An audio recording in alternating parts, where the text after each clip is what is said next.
क्या आप भी मेरी तरह childhood friends become sweet heart series के फैन हो?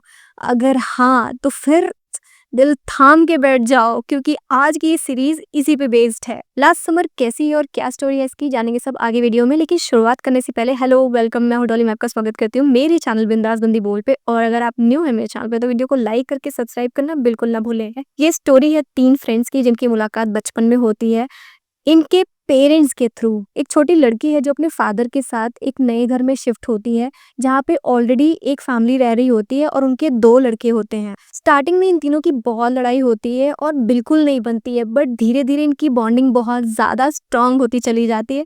जैसे कि हर एक सीरीज में होता है वही सेम चीज यहाँ भी हो रही है, तो इसमें कुछ नया नहीं, लेकिन कैसे उस स्टोरी को प्रेजेंट किया जा रहा है ये चीज मैटर करती है। और फिर सीरीज प्रेजेंट में आ जाती है जहाँ पे वो लड़की अब एक लोअर लेवल की सिविल सर्वेंट है और जो लड़का है वो बहुत बड़ा आर्किटेक्ट बन चुका है। अभी इस टाइम पे वो एकदम अकेले हो चुकी है, उस घर में वो अकेले रहती है क्योंकि उसके फादर भी अब नहीं है और बाकी पूरी फैमिली जो है वो शिफ्ट हो चुकी है यहाँ से। और अब समय के साथ साथ उसका जो अकेलापन है वो बहुत ज़्यादा बढ़ चुका है।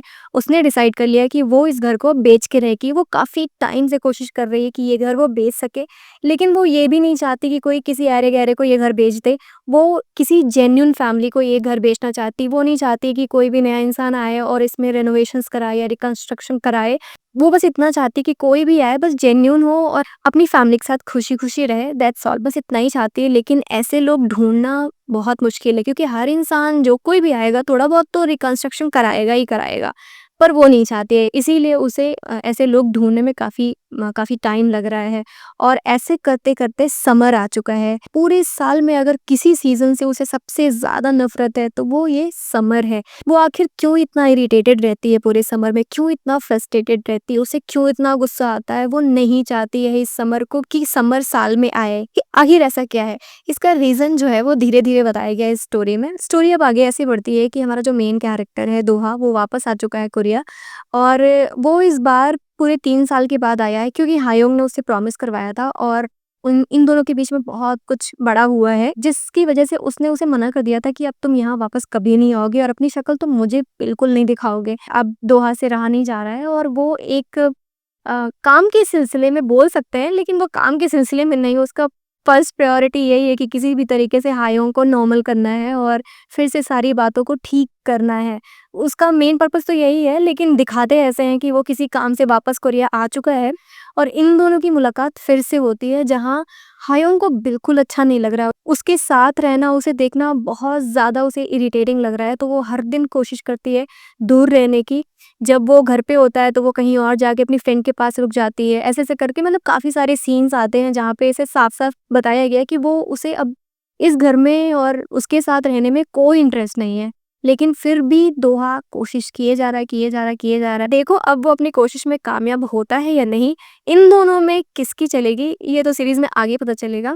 लेकिन एक बहुत बड़ा ट्विस्ट है इस स्टोरी में, जो कि मुझे भी मतलब काफ़ी शॉकिंग लगा जब मैंने देखा। मैंने कहा ओह माय गॉड! ये तो मैंने सोचा ही नहीं था कि ऐसा भी हो सकता है। लेकिन ये काफ़ी इंटरेस्टिंग है। मतलब जब उसको देखा तो चीज़ों को समझ में आया कि आप जब स्टार्ट करते हो सीरीज़ को तो लगता है काफ़ी नॉर्मल, ऐसे नॉर्मल सीरीज़ है जैसे बचपन से जो दोस्त होते हैं वो फिर धीरे-धीरे बड़े होते हैं, फिर कुछ मिसकम्युनिकेशन, मिसअंडरस्टैंडिंग होती है दोनों के बीच में और फिर दोनों अलग हो जाते हैं, फिर वापस से ये दोनों, क्योंकि जो नॉर्मल टाइप की सीरीज़ होती है उनका प्लॉट ऐसे ही होता है।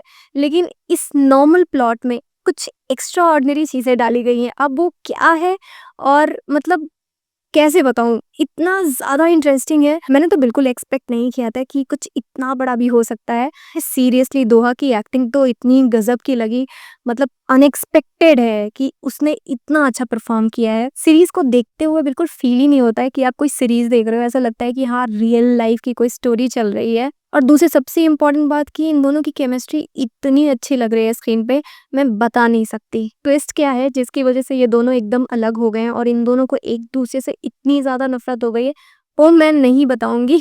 लेकिन अगर आप चाहते हो कि इसकी फुल स्टोरी मैं एक्सप्लेन करूँ तो वो मैं कर सकती हूँ। बस आपको एक चीज़ करनी है कि मुझे मेरे कमेंट्स में लिख के बताओ फुल स्टोरी। टोटल 12 एपिसोड की ये रोम-कॉम नेटफ्लिक्स एंड विकी पे अवेलेबल है। If you are a fan of rom-com series, if you are a fan of friends forever, if you are a fan of childhood friends become sweet heart, तो ये series सिर्फ आप ही के लिए है। ऐसी और वीडियोस के लिए मेरे चैनल को तुरंत फॉलो कर लो और मिलते हैं नेक्स्ट वीडियो में। तब तक के लिए take care of yourself and keep watching me. Bye bye.